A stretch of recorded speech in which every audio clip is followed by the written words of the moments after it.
Editorial 2020 November 14 ശനി. പാർട്ടിയുടെ തുടർ ചികിത്സ. CPIM സംസ്ഥാന സെക്രട്ടറി സഖാവ് കോടിയേരി ബാലകൃഷ്ണന് തുടർ ചികിത്സ ആവശ്യമായതിനാൽ സെക്രട്ടറി ചുമതലയിൽ നിന്നും അവധി അനുവദിക്കണമെന്ന ആവശ്യം സംസ്ഥാന സെക്രട്ടേറിയറ്റ് അംഗീകരിച്ചു. സെക്രട്ടറിയുടെ ചുമതല A. വിജയരാഘവൻ നിർവഹിക്കുന്നതാണ്. Communist Party of India Kerala സംസ്ഥാന കമ്മിറ്റിയുടെ ലെറ്റർ പാഡിൽ 2020 നവംബർ 13 പുറത്തിറക്കിയ പത്രക്കുറിപ്പാണിത്. ഇതിൽ A. വിജയരാഘവൻ ആയിരിക്കും ഇനിമേൽ സെക്രട്ടറിയുടെ ചുമതല വഹിക്കുക എന്ന കാര്യം ഒരു അറിവെന്ന നിലക്ക് ആളുകൾ അംഗീകരിക്കും. കോടിയേരി ബാലകൃഷ്ണൻ തുടർ ചികിത്സക്കായി അവധി ആവശ്യപ്പെട്ടതിനാലാണ് ഈ മാറ്റം എന്ന വാചകം പാർട്ടിയുടെ ഏറ്റവും വിശ്വസ്തനായ അംഗം പോലും വിശ്വസിക്കില്ല. സംസ്ഥാന സെക്രട്ടറിയും PB അംഗവുമായ കോടിയേരിയുടെ കുടുംബവുമായി ബന്ധപ്പെട്ട് ഉയർന്നതും അനസ്യൂതം തുടരുന്നതുമായ വിവാദങ്ങളുടെ പശ്ചാത്തലത്തിൽ അദ്ദേഹം മാറി നിന്നതായി അല്ലെങ്കിൽ അദ്ദേഹത്തെ മാറ്റിയതായി മാത്രമേ ആളുകൾ മനസ്സിലാക്കുകയുള്ളൂ. അങ്ങനെയല്ലാത്ത ഏതു വിശദീകരണവും വെറും തമാശയായി പരിഗണിക്കപ്പെടും. കോടിയേരി ബാലകൃഷ്ണന്റെ മകൻ മയക്കുമരുന്ന് ഇടപാടുമായി ബന്ധമുള്ള കള്ളപ്പണക്കേസിൽ എൻഫോഴ്സ്മെന്റ് ഡയറക്ടറേറ്റിന്റെ പിടിയിൽപ്പെട്ട് ജയിലിലായത് പാർട്ടിക്കും പാർട്ടി കാഡറുകൾക്കും ഏറെ സമ്മർദ്ദമുണ്ടാക്കിയ കാര്യമായിരുന്നു. എന്നാൽ മകന്റെ തെറ്റിന് അച്ഛനെ പഴിക്കുന്നതെന്തിന് എന്ന ചോദ്യമുയർത്തിയാണ് CPM ഇതിനെ മറികടക്കാൻ ശ്രമിച്ചത്. ബിനീഷിനെ ഏതെങ്കിലും തരത്തിൽ ന്യായീകരിക്കാനോ പ്രതിരോധം തീർക്കാനോ പാർട്ടിയോ പാർട്ടി സെക്രട്ടറിയോ ശ്രമിച്ചിട്ടില്ലെന്നും ഇനി ശ്രമിക്കുകയില്ലെന്നും അവർ കട്ടായം പറഞ്ഞു.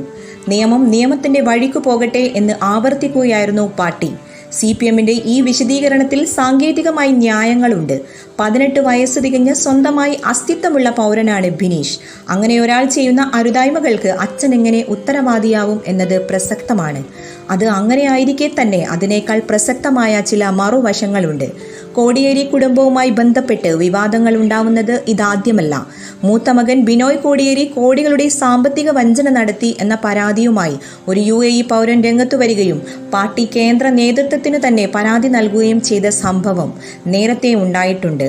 ബിനോയ് കോടിയേരിയിൽ തനിക്ക് കുഞ്ഞുണ്ടെന്ന അവകാശവാദവുമായി ഒരു ഉത്തരേന്ത്യൻ യുവതി രംഗത്തു വരികയും ആ വിവാദം DNA ടെസ്റ്റ് വരെ എത്തിയ സംഭവവും ഉണ്ടായി.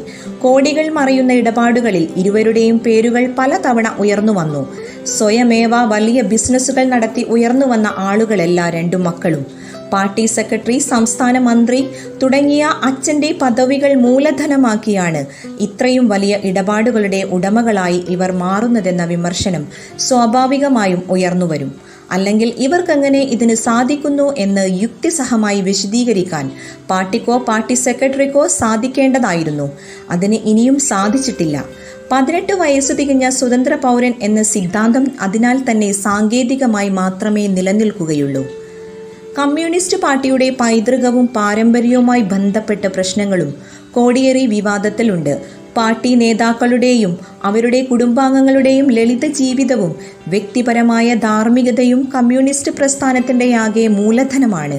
അത്തരമൊരു പശ്ചാത്തലത്തിൽ പാർട്ടിയുടെ സമുന്നത പദവിയിൽ ഇരിക്കുന്ന ഒരാളുടെ കുടുംബവുമായി ബന്ധപ്പെട്ടുയരുന്ന അങ്ങേയറ്റം വഷളായ വിവാദങ്ങൾ പാർട്ടിയുടെ ധാർമ്മികതയെയും അണികളുടെ ആത്മവിശ്വാസത്തെയും ബാധിക്കുന്നത് ആർക്കും മനസ്സിലാക്കാവുന്നതേയുള്ളൂ. എന്നാൽ അത് മനസ്സിലാക്കാനുള്ള ശേഷി പാർട്ടി നേതൃത്വത്തിനുണ്ടായില്ല. കാര്യങ്ങൾ കൈവിട്ടു പോവുകയും കേസും തുടർ നടപടികളും കൂടുതൽ ശക്തമാവുകയും ചെയ്ത ഘട്ടത്തിലാണ് സെക്രട്ടറി മാറി നിൽക്കുന്നത്.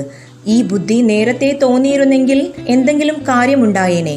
ഇതിപ്പോൾ പരിക്കുകൾ മുഴുവൻ ഏൽക്കുകയും ചെയ്തു, സെക്രട്ടറി മാറുകയും ചെയ്തു എന്ന അവസ്ഥയിലായി. ജനങ്ങളും അണികളുമായുള്ള ബന്ധം വിച്ഛേദിക്കപ്പെട്ട നേതൃത്വമുണ്ടാവുമ്പോൾ കാര്യങ്ങൾ ഇങ്ങനെയേ സംഭവിക്കുകയുള്ളൂ.